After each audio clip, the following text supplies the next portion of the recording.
Gracias por escuchar los podcasts de Radio Nacional. Acceda a todos los programas en rtv.es/a la carta.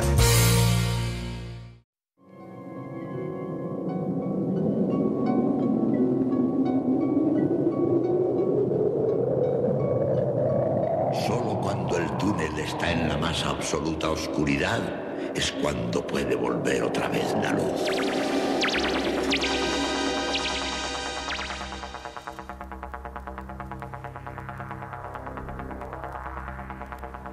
Estás entrando en el espacio en blanco. Una puerta a nuevas dimensiones de la existencia. Una nueva perspectiva sobre la realidad. Espacio en blanco.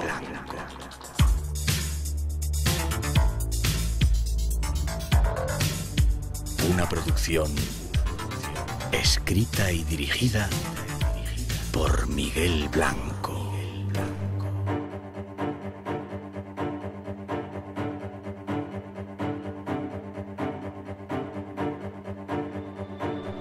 Hola, buenas madrugadas. ¿Estás ya preparado esta noche para viajar rumbo a lo desconocido?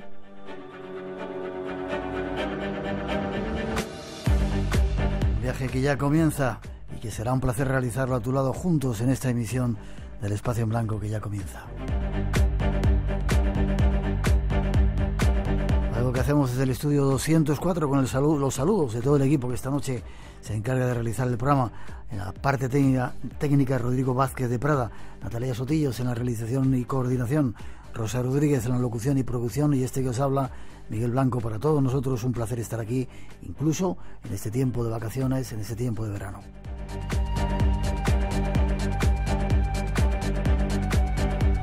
Seguimos con estos programas especiales de este tiempo que estamos preparando con temas, lugares y personajes únicos. Espero que lo vayáis descubriendo. Esta noche volverá a ocurrir. Esto es lo que os hemos preparado para hoy.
Por tierra nos esperan esta noche, como siempre, invitados de lujo y únicos, y algunas leyendas también del mundo de la radio y grandes viajeros para ayudarnos en este periplo.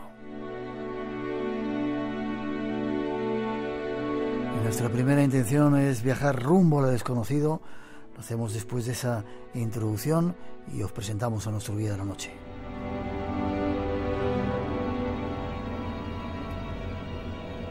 Ponemos rumbo a lo desconocido. Hacia lugares donde pocos hombres han llegado, hasta misterios que merecen la pena ser desvelados. Será un viaje por países descubriendo antiguas civilizaciones. Escuchando también el eco sobre las historias vivas que los indígenas de África, América y Asia nos han contado. Visitaremos sitios como el Amazonas, Altai, la isla de Buda, Armenia, la gran desconocida, y el salar más grande del mundo, entre otros. Nuestro guía, un experto viajero, nos llevará de su mano. Dejémosle que nos descubra misterios.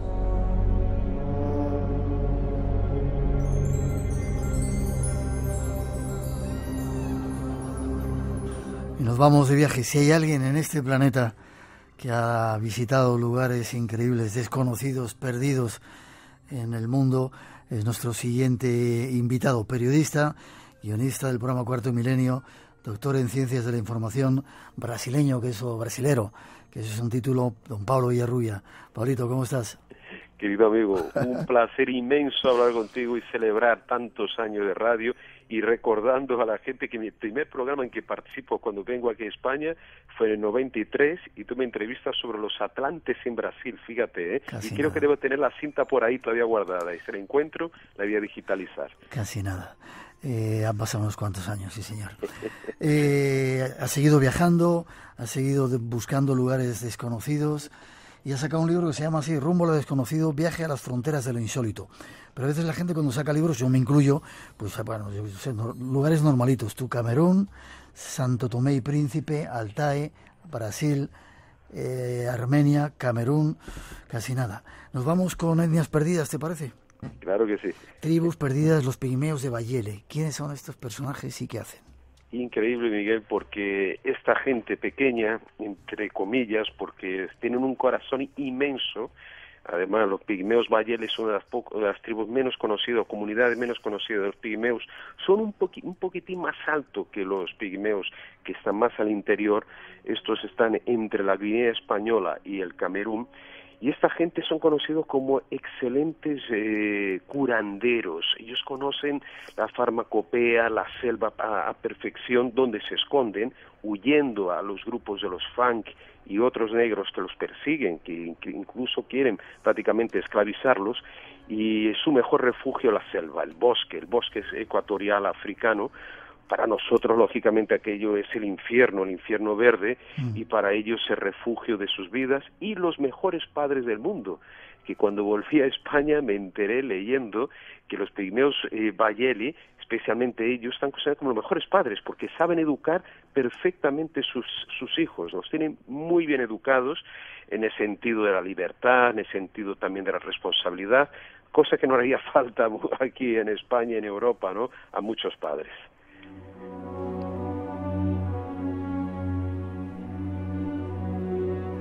Hay que tomar nota de esas lecciones que dices de padres. ¿En qué parte del mundo están situados esta etnia, estos pigmeos? ¿En Camerún? Está en el sur de Camerún y también en el norte de Guinea Ecuatorial, y fue un conde español en los años 40 que descubrió, entre comillas, esta pequeña comunidad que, como te digo, son nómadas, seminómadas, que se mueven por esa franja, ¿no?, de la selva.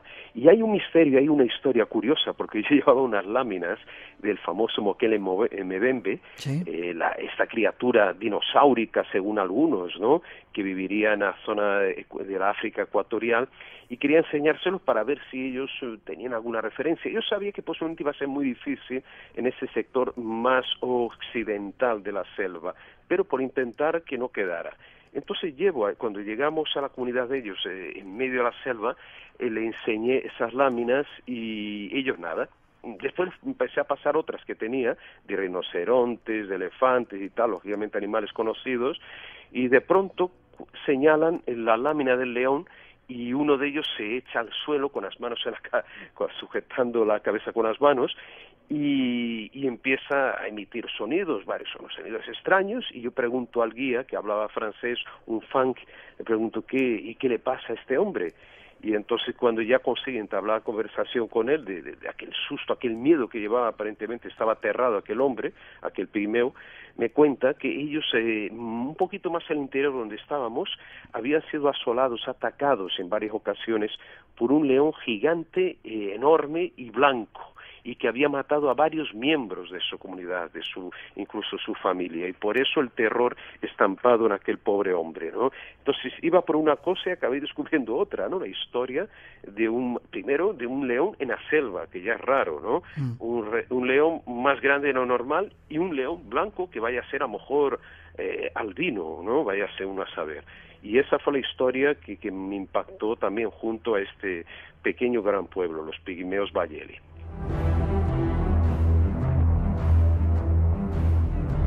Dime una cosa, Pablo, ¿cómo llegaste hasta ellos? ¿Te dejan entrar fácilmente? ¿Aceptan a los hombres blancos? No, porque esto fue gracias a un amigo, Joan Riera, antropólogo, acostumbrado a viajar por aquellas lides, por aquellas selvas. Viajamos con él, con Monse también, Monse Rayor, ¿sí? Mi esposa, que tú ya entrevistaste ahí para el programa también, ¿no? Ella nos acompañaba, y la esposa de Joan Riera, y él contactó con un guía que hacía trueque, un fang que hacía trueques con estos pigmeos. Les daban, por ejemplo, les llevaba alguna cosa, una comida diferente, y a cambio les daban medicamentos de la selva, plantas medicinales o pócimas ya preparadas.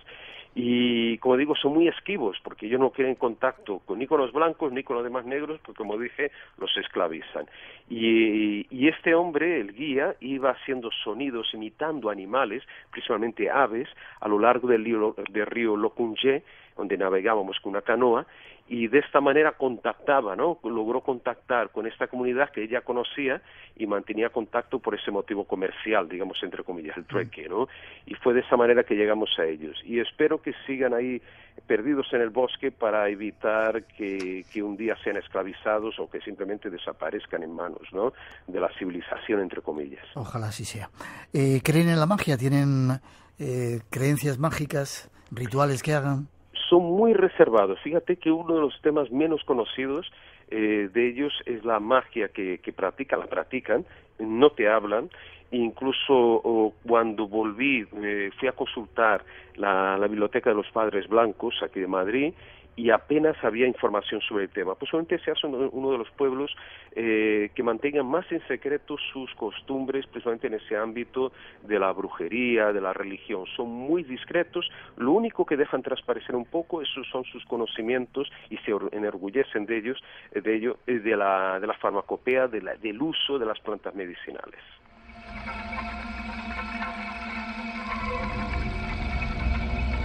Y de África saltamos de continente detrás de una de estas etnias también especiales, los Piaroas y su montaña sagrada.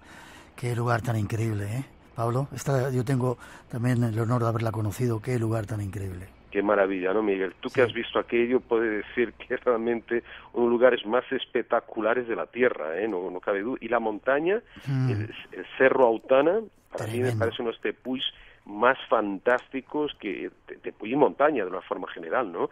Sagradas más impresionantes del planeta, ¿no? Está el Monte Shasta, está, no sé, otras montañas que existen aquí en Asia, el Ararat, pero es que el tepuy, esta montaña con cima plana, es impresionante. Un lugar es además una montaña sagrada para los indios Piaroas, el lugar donde transmigran, tú sabes, las almas de sus muertos, ¿no? Ellos dicen que las almas son transportadas por el espacio hasta esa montaña, y ahí se quedan para residir en la montaña que tiene esa forma plana arriba, el Autana, porque según la leyenda fue cortada por un dios iracundo, que cortó el árbol sagrado de los indios Piaroas. Eran como el árbol de la vida, ellos lo llamaban. De hecho, parece que es un tronco, realmente lo ves, es como si fuera un tronco cortado.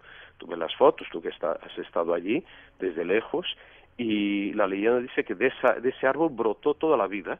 Brotaron los animales, los jaguares, los monos, los mismos Piaroas, hasta que un día este otro dios iracundo va allí, porque aquello no le apetece o no le gusta la historia de que haya existido alguien superior a él en este aspecto creativo de la creación, y se carga literalmente el árbol sagrado, ¿no? ¿Sitúalo Venezuela o...? Estamos hablando de la región sur de Venezuela, región amazónica, Orinoco, la cuenca del río Orinoco. Es una región, sabes, ahí magnífica, muy aislada, bastante aislada. Me parece que la ciudad más cercana grande es Puerto Ayacucho, donde montamos nuestra base, en Puerto Ayacucho, y cogimos ahí, navegamos un tramo del río del Orinoco, y después entramos en afluente que es el río Autana, ¿no? El río Autana, y que nos deja más o menos enfrente, ¿no? Hay varias comunidades de esos indígenas, de los Piaroas, y después también pudimos sobrevolar, porque estuvo allí en 1973, si no me equivoco, Félix Rodríguez de la Fuente, que hizo un documental magnífico, ¿no? Para aquella serie El hombre y la tierra, que hablaba básicamente de Venezuela, de sus encantos naturales, de la naturaleza, y uno de los capítulos justamente sobre el Cerro Autana. Y ahí él sufrió una experiencia terrible, porque él padeció, y su equipo, porque ellos intentaron, llegaron en helicóptero hasta la cima. Creo que fueron los primeros seres humanos a descender en la cima y con helicóptero. No sé si Brewer Carias, ahora estoy en duda, si había llegado antes, unos meses antes, un mes antes. Pero bueno, en ese mismo periodo, principios de los 70, pone los pies en aquella montaña, y cuando así lo hace, recibe una gigantesca descarga eléctrica. La naturaleza le manda un rayo que alcanza su campamento, hiere a varias personas, especialmente su técnico de sonido, y son obligados a regresar rápidamente con el mismo helicóptero que vinieron hasta un puesto, no sé si volvieron a Puerto Ayacucho o a otra zona, para que fueran atendidos por médicos, ¿no? A raíz de la descarga eléctrica, las quemaduras que habían sufrido, ¿no? Los dioses protectores del cerro no les dejaban estar.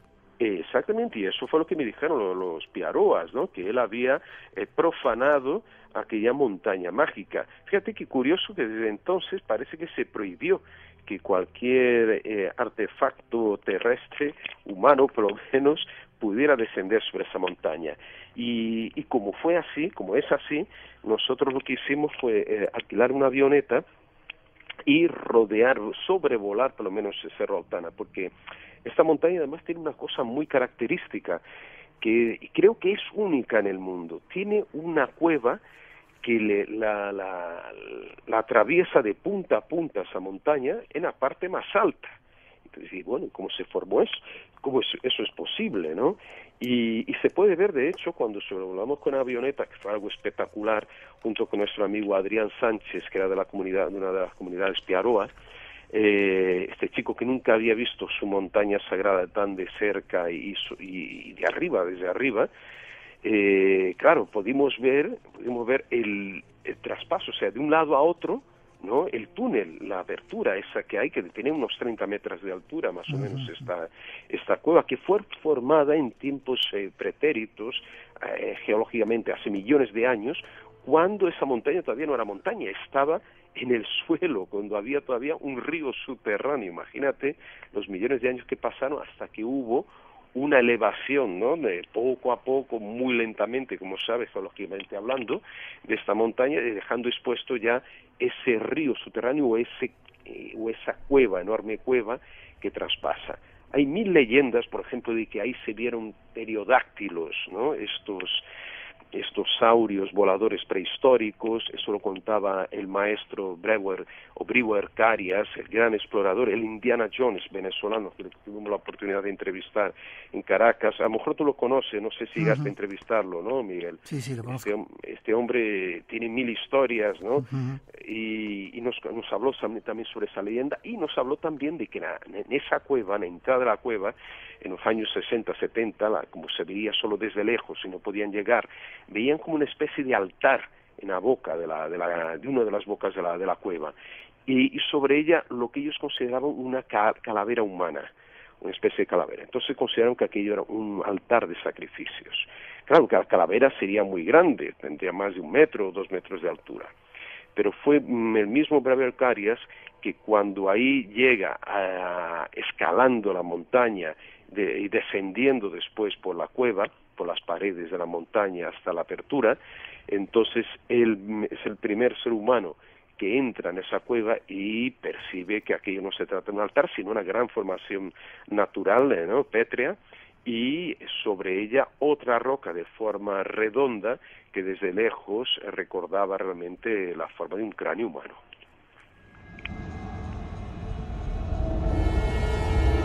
Espacio en Blanco. Tu cita con lo desconocido. En Radio Nacional. Con Miguel Blanco. Esta noche disfrutando con un viajero, con Pablo Villarrubia, compañero periodista. Cerro Pintado, antes de seguir viaje, es una montaña también sagrada de los Piaroas, llena de extraños dibujos que yo cuando llegué a verlo me quedé absolutamente alucinado.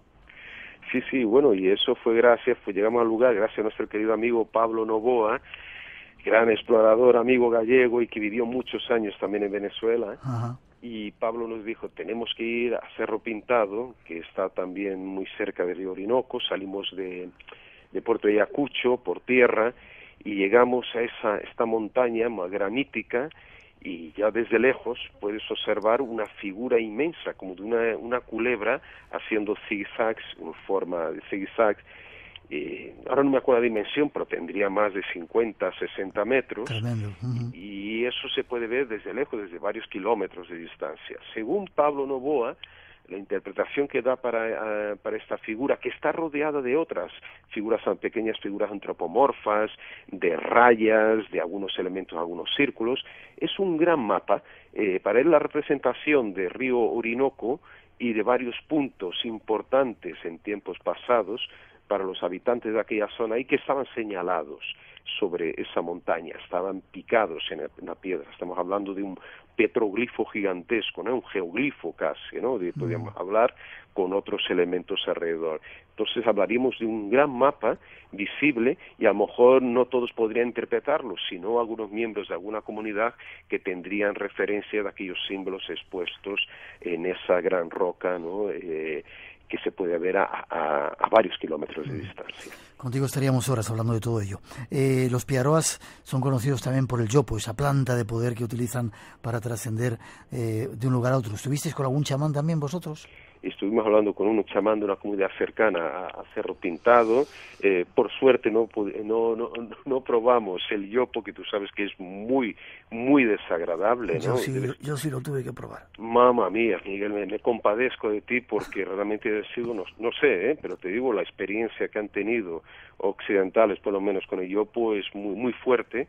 Incluso un antropólogo italiano quedó totalmente perdió la conciencia, perdió su capacidad de razonar, y este hombre quedó varado. No sé si conoces esa historia, ¿no?, del antropólogo italiano. Sí.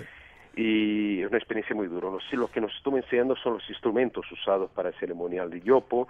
Ya conocíamos la historia, no queda mucha gente. Precisamente en esa área no es tan común encontrar el yopo, que está un poquito más al sur, recluida entre los Yanomamis, ¿no? Uh-huh. Estos sí que son los últimos prácticamente detentores del verdadero conocimiento, ¿no?, ancestral del uso del yopo, que un compañero nuestro no lo probó, pero estuvo con ellos grabándolos también, Marcos Macarro, sí, un cámara que nos acompaña en Cuarto Milenio, y que también hizo un documental muy interesante sobre esta comunidad, ¿no, Miguel? Uh-huh. Te iba a decir, recuerdo para nuestro chamán, el chamán Bolívar, que fue el que a mí me inició en eso del yopo y que no hace mucho se fue hacia los cielos. Y nos vamos de la selva al desierto.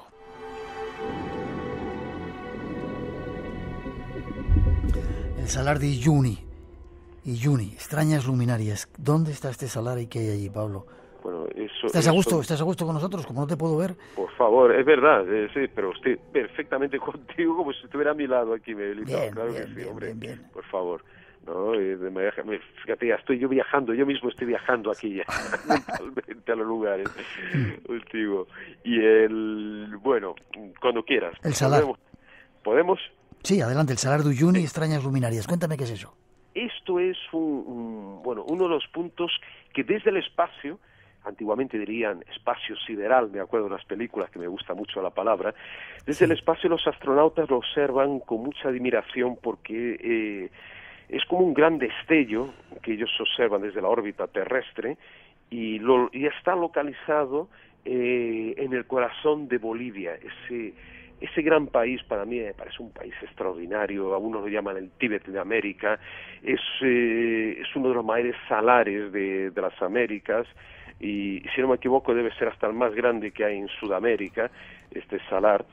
Y claro, es un desierto de sal, y eso refleja la luz solar de una manera tan potente que lo convierte en una especie de espejo reflector, que por eso deslumbra a los astronautas y cosmonautas en órbita terrestre.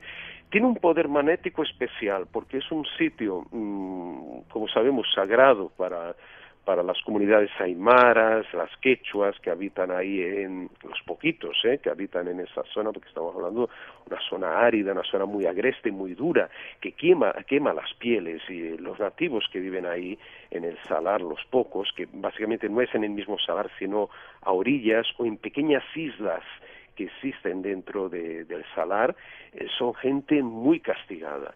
La piel de ellos está totalmente quemada, da hasta pena de verles como las mejillas, todo su rostro está descascarillado, tiene un color tostado, medio rojizo, a causa de esas radiaciones tan violentas y esos reflejos del desierto. Pero también otra cosa que apena es que ese desierto de sal te produce la pérdida de referencia, te produce un desnorteo, no sabes por qué camino seguir. Incluso ellos que conocen bien el territorio, muchos de ellos se han perdido, y eso les costó la vida. Ocurren accidentes también si vas en pequeños vehículos, puedes ocasionar, conocimos a una señora que perdió a la hermana, que tuvo un accidente con una moto cuando atravesaba el Salar de Uyuni, y claro, perdió la vida en ese territorio. Hoy está un poco más fácil gracias a los GPS, pero aún así hay grandes desviaciones magnéticas si empleas brújulas u otros elementos magnéticos, ¿no?, de orientación por ese lugar. Y hay un volcán que preside todo eso, Miguel, que es el Tunupa. El Tunupa es un volcán de negro, muy oscuro, y de ese volcán se habla mucho porque es un lugar donde salen muchas luces, muchas luminarias, como dicen ellos, ¿no?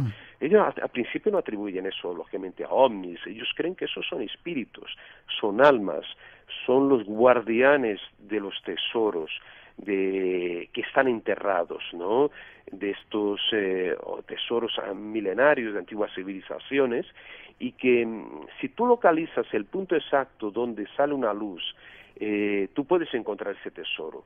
Y para desencantar ese lugar, para que tú puedas apoderarte de ese tesoro, tienes que clavar un puñal en la tierra. Esto es el ritual que desencanta, ¿no?, que te permite ese acceso a este elemento que estaría en otra dimensión, en más allá, y te lo trae a ti en el mundo material. Espacio en Blanco, en Radio Nacional, con Miguel Blanco. El Salar de Uyuni, Bolivia, estábamos hablando, ¿verdad, Pablo? Sin duda, es un lugar. No sé si tuviste la oportunidad de visitar allí, Miguel. Poquito, ahí está un poquito. Es que vale la pena realmente, y yo me gustaría unos lugares que yo volvería a repetir. Fíjate que hay tantos lugares en la Tierra, ¿no?, para visitar, tú lo sabes perfectamente, pero es un lugar que yo repetiría porque es tan mágico, te encuentras tantas historias también de aparecidos, de seres que deambulan como almas, ¿no?, por aquellos lugares. Hablan de monjes que caminan por el salar, ¿no?, espíritus de monjes.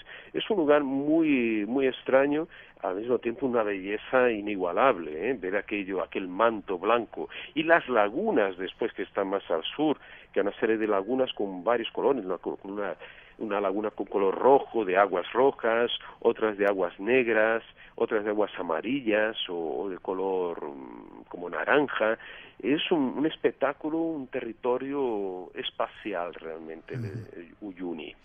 Uno de los lugares que ha tenido la suerte de conocer Pablo Villarrubia, y cambiamos de continente, nos vamos a Asia, nos vamos hasta Sri Lanka, la ciudad del árbol de Buda. Qué suerte viajar tanto, Pablo. ¿Qué es esto de la ciudad del árbol de Buda? Esto estamos hablando de Anuradhapura, que es otro de nuestras paradas en Rumbo a lo Desconocido en este libro, que me he puesto me han publicado un montón de fotos en color, que ya es de agradecer a Odeón, que te publican hoy en día con tantas fotos en color, ¿no? Y de esta forma la gente ve un poquito más de cerca, ¿no? Sí, señor, esa sí, realidad. señor. Y Anuradhapura es de estos lugares, o Sri Lanka, el antiguo Ceilán, ¿no? Tan exóticos, ¿no, Miguel? Son lugares, pues son temas exóticos del planeta. Y mira que en India hay muchos lugares, en toda esa región en Tailandia, en Asia, pero Sri Lanka, como ha preservado mucho todavía parte de su turismo, que no hay un turismo masivo, hay un turismo, digamos, religioso, curiosamente. Anuradhapura es una de esas ciudades en que hay muchos templos que fueron recuperados, una ciudad perdida hasta el siglo XIX, y curiosamente es en esta ciudad que el mítico coronel Percy Fawcett, ¿Qué me dices?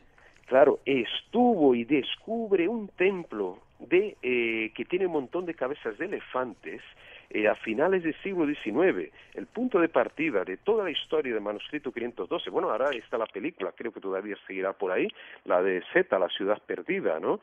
Que habla de la vida de Fawcett.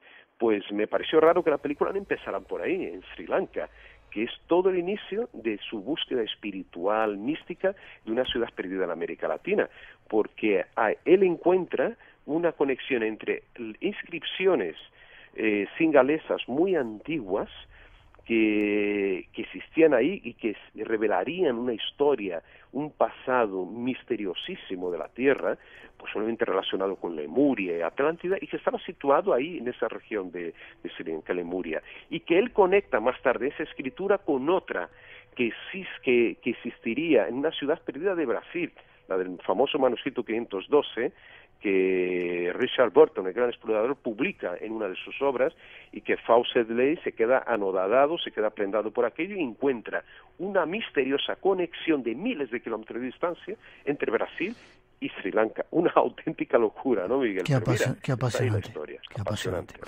Y aquí hablas de las conexiones cósmicas de los dagobas en Sri Lanka. ¿Qué es eso de los dagobas? Las dagobas son estas grandes, bueno, en este caso, construcciones en forma de cúpula o semicúpula, que tú conoces por tus viajes también, Nepal, hay en varios lugares, ¿no? Las dagobas se extienden por toda Asia, pero es que ahí están las más grandes, que yo tampoco sabía. Santo ignorante soy yo, que yo pensaba, bueno, ya de estos misterios ya conozco yo casi todos. Qué tonterías, ¿no, Miguel? No conocemos absolutamente nada.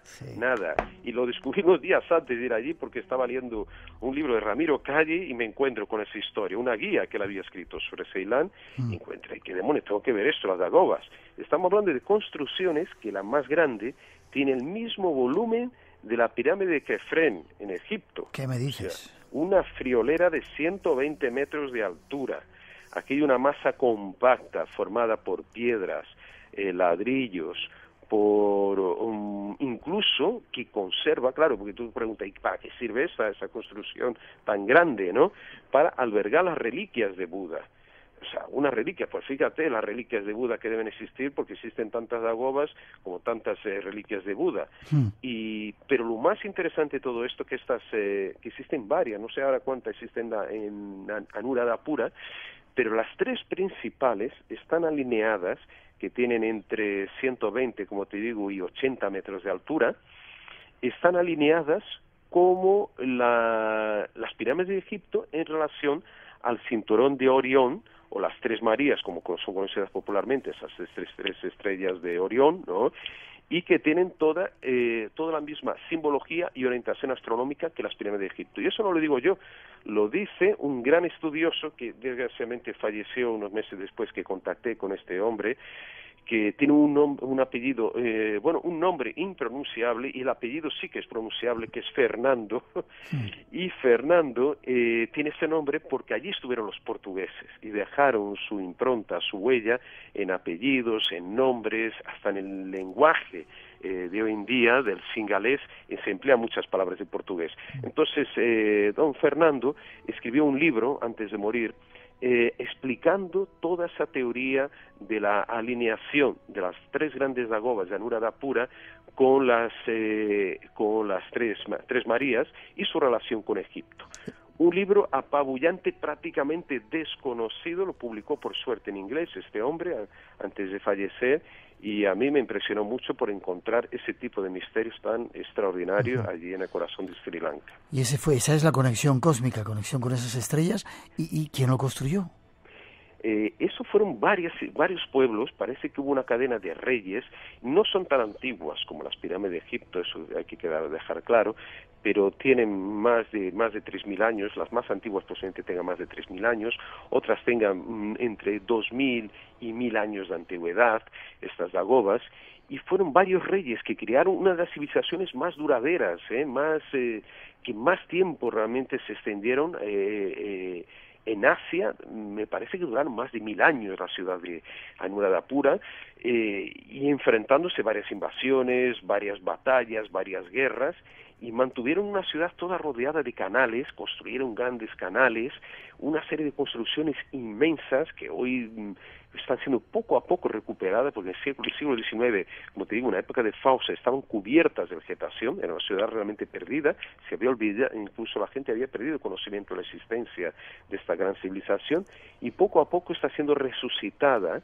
y están siendo reconstruidos sus templos, y ahí acuden miles y miles de peregrinos cada día, procedentes de todos los rincones del mundo budista que puedas imaginar. A partir de ahora, el aperitivo de los domingos se toma con muchos megas y por cable USB. Si te gustan las nuevas tecnologías, internet, los móviles, el ocio electrónico, tienes una cita con 5.0. Y si no te gustan, te lo haremos fácil para que quieras ser nuestro follower en Twitter. Los domingos de 1 a 1:30, 5.0. Como siempre, el fin de semana, mejor en Radio Nacional de España. Entre los límites de lo posible y lo imposible, crece el misterio. Aventúrate con nosotros a cruzar la frontera. Espacio en Blanco, con Miguel Blanco, en Radio Nacional de España.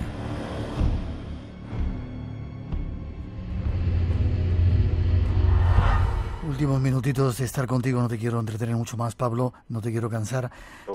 Seguimos en el mismo continente, Altai, las montañas del tiempo perdido, el lugar donde la gente es más longeva del planeta. Posiblemente, porque ahí hemos encontrado varios ancianos, hemos visto gentes que se conservan muy bien, porque primero es un lugar totalmente salvaje. Estamos hablando de unas montañas que están en una región cercana entre Mongolia, entre China, Kazajstán y Rusia. Es el punto, posiblemente, yo creo que la zona más central, el punto neurálgico de Asia, la zona donde surgió el chamanismo, los chamanes, que desgraciadamente casi desaparecieron, porque cuando llegan los bolcheviques, llegan durante la Revolución Rusa, a principios del siglo pasado, acaban fusilando la mayor parte de los chamanes que allí existen. De hecho, encontramos a la nieta de una chamana.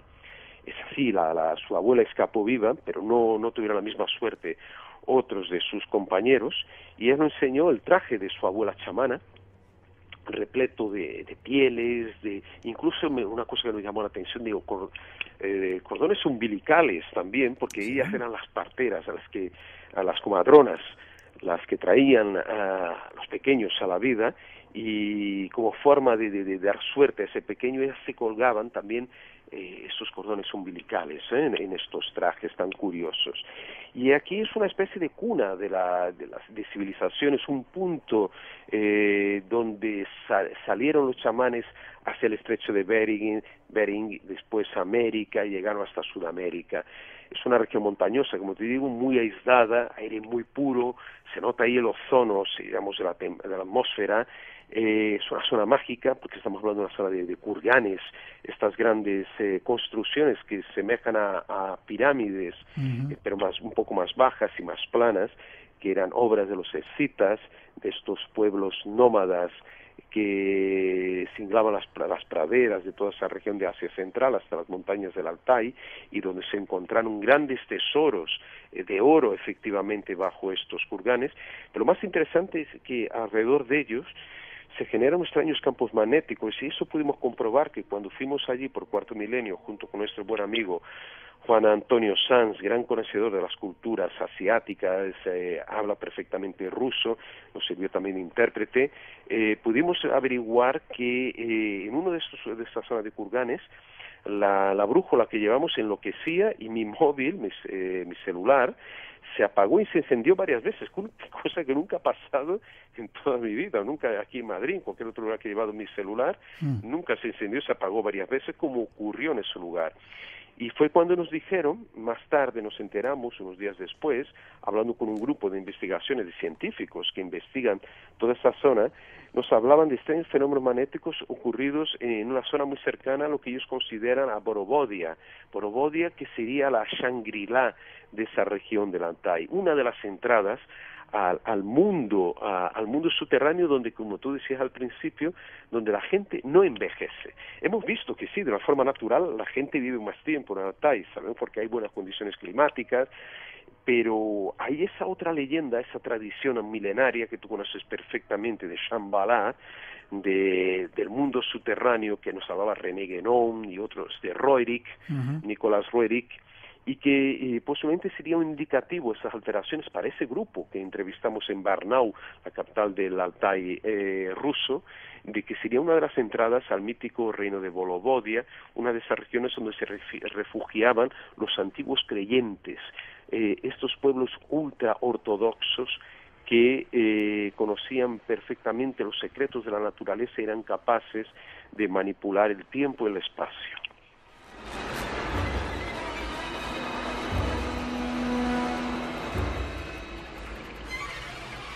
Me quedan todavía dos destinos que me gustaría tratar contigo. Armenia, el observatorio más antiguo del mundo y los primeros cristianos. ¿Qué es esto? Hombre, eso es una maravilla, Miguel. Es que estamos hablando de lugares, vamos a ver, Armenia, va muy poca gente, es un país pequeñito que está ahí perdido entre Turquía, Georgia, Irán. Vamos a ver, Armenia, yo diría, para conocer nuestra cultura, para conocer un poco más de la historia de la humanidad, es necesario ir a Armenia. Poca gente sabe que las primeras iglesias del cristianismo surgen en Armenia. ¿Qué me dices? ¿No era en Turquía? ¿No era...? No, están en Armenia. Fíjate qué curioso. Y vas a ver unas iglesias espectaculares de piedras, de sillares, de bloques de piedra gigantescos. En la capital, ahí existe ellos tienen después, más tarde, crearon su propia iglesia, la iglesia armenia, que tiene muy parecido también al culto ortodoxo, que tú también conoces. Y esta gente preserva muy bien sus antiguos rituales. Posiblemente yo diría que sean de las iglesias cristianas más puras de la humanidad, porque, claro, al ser de las primeras o de las primeras iglesias que se crean, ¿no?, en el mundo, tal como conocemos hoy una iglesia, un templo, ¿no?, pues ellos mantienen esos ritos milenarios. También estamos hablando de casi 2000 años, porque me parece que a partir del año 400 ya hay iglesias en Armenia. Y no solo eso, hay en una especie de Vaticano que ellos tienen allí, que de su propia iglesia, una serie de templos, de santuarios, y en uno de ellos me llamó la atención una de estas iglesias dentro de ese Vaticano armenio, en que existen dos reliquias extraordinarias. ¿Cuáles? Una es la lanza de Longinus. Sí. Tú conoces perfectamente bien, pero a lo mejor la conoces, aquella que tenía Hitler, sí, y que estaba en un museo, si no me equivoco, en Viena. Sí, en Austria. Él se apodera de aquella... Existen en el mundo, por lo menos documentado, que yo sepa, 3 lanzas de Longinus, y una de ellas estaría en esa región. Unos dicen, claro, en Armenia te van a decir que aquella es la auténtica lanza de Longinus, la que atravesó el costado de Cristo, ¿no?, de Jesucristo cuando estaba en su Calvario. Pues bueno, y la otra reliquia, lado a lado, que está, es un trozo de madera del Arca de Noé. ¿Por qué? Porque sabemos que la montaña sagrada, y volvemos otra vez al tema de montañas sagradas, que hablamos antes de Cerro Altana, es la montaña sagrada del pueblo armenio, un pueblo muy sufrido, que padeció el genocidio armenio a principios del siglo pasado. La montaña es el Monte Ararat.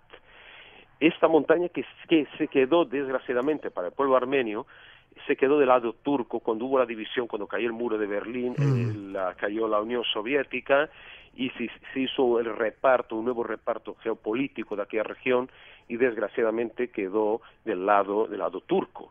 Pero desde Yerevan, la magnífica capital, una de las capitales más raras, más extrañas que conozco y más bonitas también del mundo, Yerevan, que está hecha en todas las prácticas, muchos edificios con piedra muy rojiza, una piedra volcánica, muchos de los edificios de la capital. Pues desde ahí tú ves perfectamente en Monte Ararat, desde la casa de Charles Aznavourian, que es de origen armenio, es el gran Charles Aznavour, que está sobre una colina, puedes ver perfectamente, por ejemplo, el Monte Ararat, donde estaría el arca de Noé. Entonces, es un país que conserva tantas tradiciones antiguas, tan poco visitado, que yo aquí en Rumbo a lo Desconocido es un país de los que recomiendo, y además por la amabilidad de sus gentes. Es un pueblo que, claro, que tiene necesidad, un pueblo que está cerrado, no tiene salida al mar, tiene necesidad de comunicarse. Entonces están de corazón abierto para ti, todas las familias, los niños, te vienen, te preguntan, sin agobiarte, y gente muy educada. Es un pueblo maravilloso, y además tengo mucho respeto por la historia de Armenia, porque yo estudié durante muchos años en Brasil con amigos de la comunidad armenia, y yo creo que fue por eso también en parte que me llevó a conocer Armenia. Y es un pueblo admirable, que padeció mucho, más de 1 millón de muertos tuvieron durante el trágico genocidio. Visitamos también el memorial junto con Montserrat, el memorial del genocidio armenio, que es impresionante, con fotos bueno, fue ahí, y poca gente sabe, que los nazis empezaron, los pre-nazis, empezaron a experimentar y a crear los primeros campos de concentración en los moldes de los campos que hicieron después en Alemania, como en Mauthausen, como Auschwitz. Poca gente sabe, porque los asesores militares de las grandes matanzas que hubo, asesinatos masivos, el genocidio, junto con los turcos, fueron asesores militares alemanes que estaban en Turquía en aquella época, entre el 14, 15, 16, 17, 18, asesorando a militares turcos. Y fueron ellos que crearon los primeros campos de exterminio, ¿no?, que más tarde serían potenciados, ¿no?, como tú sabes perfectamente, en Alemania nazi. Entonces Armenia es un país todavía por descubrir, Miguel.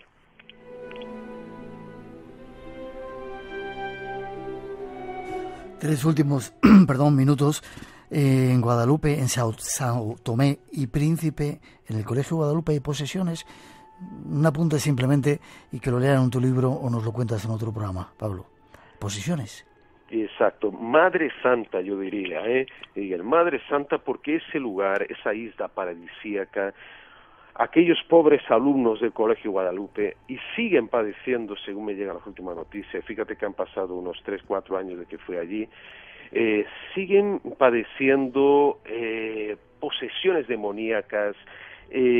Son a niños prácticamente entre 13, 14, 15 años como mucho, que entran en trance colectivo, a veces 40, en un colegio sin contacto visual. A lo mejor en un aula está el profesor está dando sus lecciones, a los alumnos, y de pronto una de las niñas cae al suelo, ojos en blanco, revolcándose, la boca llena de saliva, y lo mismo en otra aula. Y ahí parece que el demonio de alguna forma estuvo suelto, así como estuvo en Lundún y otros lugares de la antigua Europa, de la Edad Media. Ahí, según nos contaron, estaban los espíritus todavía de los esclavos africanos traídos por los portugueses, pululando por allí, deseando que sus almas fueran purificadas de alguna forma. Pero antes de eso estaban todavía enfermizados, estaban provocando un verdadero caos en aquel colegio de jóvenes en la isla de São Tomé, en el Golfo de Guinea, Miguel. Querido Miguel y equipo, muy en especial a Rosa y Natalia. Soy Vicente Casaña y es un placer y un honor acompañaros en esta histórica celebración de los 30 años de Espacio en Blanco, ese legendario programa de Radio Nacional de España que desde hace mucho, prácticamente desde sus inicios, es referencia internacional del periodismo de misterio. Lo digo con orgullo, ya lo sabéis. Quiero agradeceros el haberme abierto vuestra ventana al mundo para divulgar que la astrología es mucho más de lo que se suele creer. Cuando participé en el programa por primera vez, Miguel todavía no había publicado ni un solo libro. Estaba a punto en ese momento de publicar mi primer libro. Ahora han pasado unos cuantos años, he publicado un montón de libros, 26 anuarios, etcétera, etcétera. ¿Y eso qué significa? ¿Que somos más viejos? Pues no, yo prefiero pensar que algo habremos aprendido en todo este tiempo. Es muy grato también recordar estos 30 años de cooperación y de amistad, pero también las aventuras que hemos corrido a lo largo y ancho de este mundo. Para siempre quedan los recuerdos, las anécdotas, los peligros, también un montón de sueños y sobre todo la magia que siempre está presente entre nosotros. También es gratificante haber tenido el privilegio de ayudar a través del programa a personas que necesitaban nuestra ayuda, y esto yo creo que no podía faltar en un programa donde sí hay mucho misterio, pero la espiritualidad es una parte fundamental y todos tenemos que evolucionar conjuntamente. Sabemos, como los egipcios, que todo es uno. Pero en fin, que yo creo que 30 años, que es al fin y al cabo un tercio del siglo prácticamente, que 30 años no son nada, que todavía somos muy jóvenes y que tenemos que ir a por 30 años más. Así que muchos ánimos, un fuerte abrazo y muchísima suerte. Hasta pronto. Todo el mundo del misterio con Miguel Blanco en Radio Nacional de España.